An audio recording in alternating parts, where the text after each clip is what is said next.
Atas nama Bapa dan Putra dan Roh Kudus, amin. Shalom Aleichem bersama Masya. Selamat bertemu kembali saudara dengan saya, Episkop Daniel dari Nikopolis. Kita akan melanjutkan acara kita, yaitu menjawab pertanyaan-pertanyaan yang saudara sudah kirim.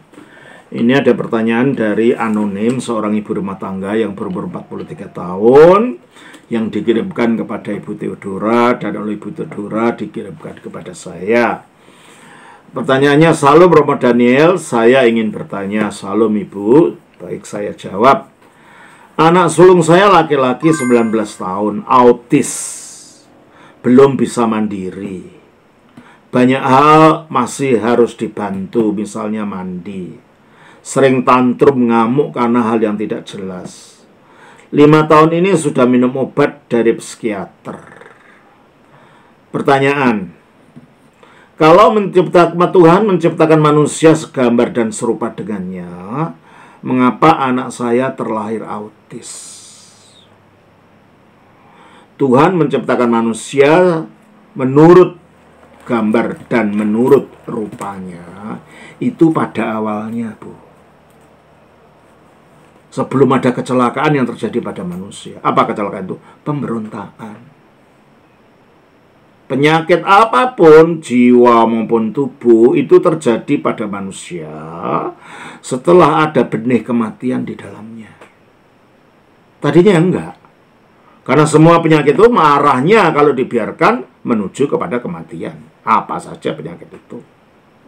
Padahal pada waktu manusia diciptakan, agar dari derajat rupa menuju derajat gambar menuju derajat rupa, manusia diuji.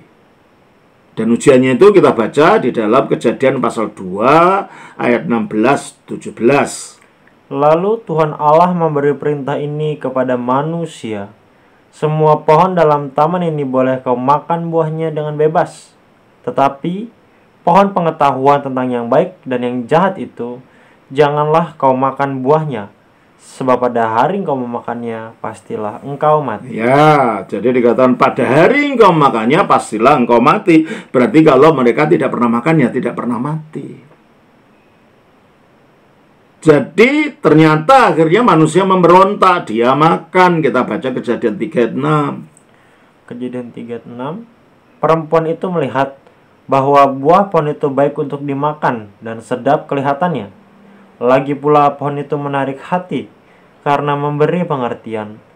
Lalu ia mengambil dari buahnya dan dimakannya dan diberikannya juga kepada suaminya yang bersama-sama dengan dia. Nah, kok tidak langsung gedebuk mati? Tidak. Tapi benih kematian sudah masuk. Efek yang menuju kematian itu akhirnya dinyatakan dalam ayat 17 sampai 19. Pasal 3, 17 sampai 19. Lalu firman-Nya kepada manusia itu, karena engkau mendengarkan perkataan istrimu dan memakan dari buah pohon yang telah kuperintahkan kepadamu, jangan makan daripadanya, maka terkutuklah tanah karena engkau. Nah, lingkup kehidupan manusia menjadi terkutuk. Yang digambarkan dengan penderitaan-penderitaan yang diumpamakan sebagai seterusnya.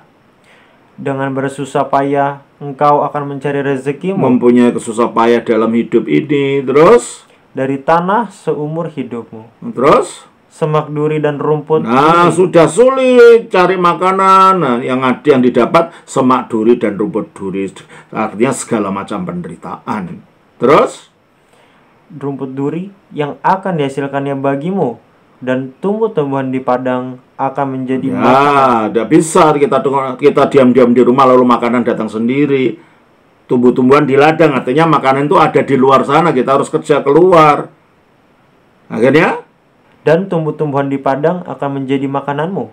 Dengan berpeluh engkau akan akhirnya keluar peluh, lelah, penyakit dan lain-lain. Terus engkau akan mencari makananmu. Ya.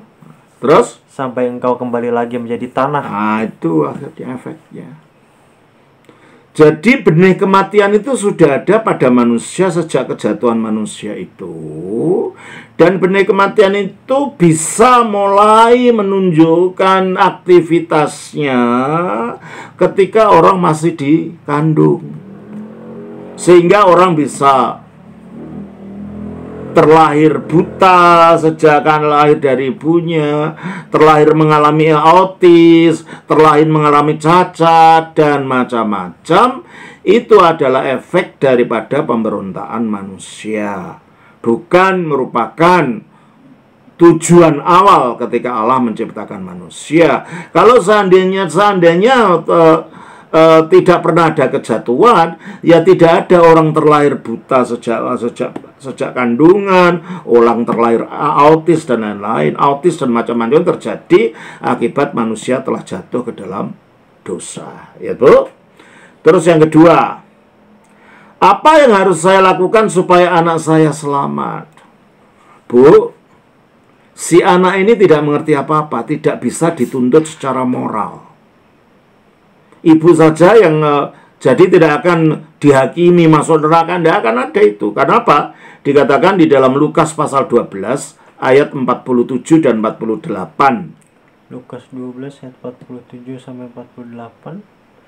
Adapun hamba yang tahu akan kehendak tuannya.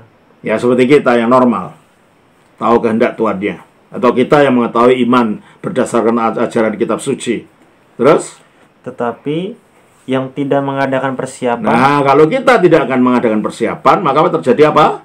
Atau tidak melakukan apa yang dikehendaki tuannya, ia akan menerima banyak pukulan. Nah, kita akan mendapatkan tuntutan untuk penghakiman. Tapi selanjutnya, ayat 48. Tetapi barang siapa tidak tahu akan kehendak tuannya. Seperti anak yang autis ini, atau anak lahir bisu, atau anak lahir buta, atau anak, saya pernah lihat ada